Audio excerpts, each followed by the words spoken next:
App permissions in iPadOS 26 are grouped into different categories: calendars, contacts, files and folders, etc. Each category lists apps that have requested access to it, and you can give each app permission you're comfortable with.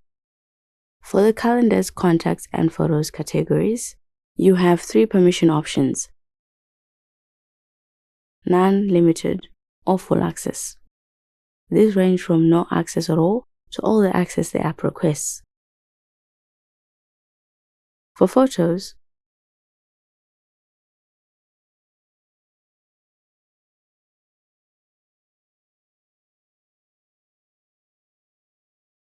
when you limit the number of photos an app has access to, you can choose the exact images that app can interact with and edit the selection whenever you like.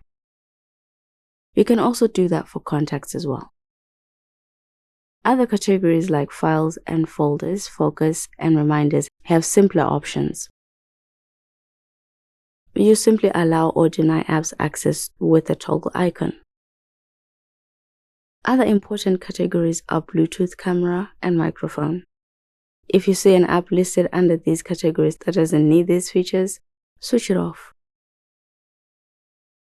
This prevents apps from listening, watching, or collecting data without your knowledge.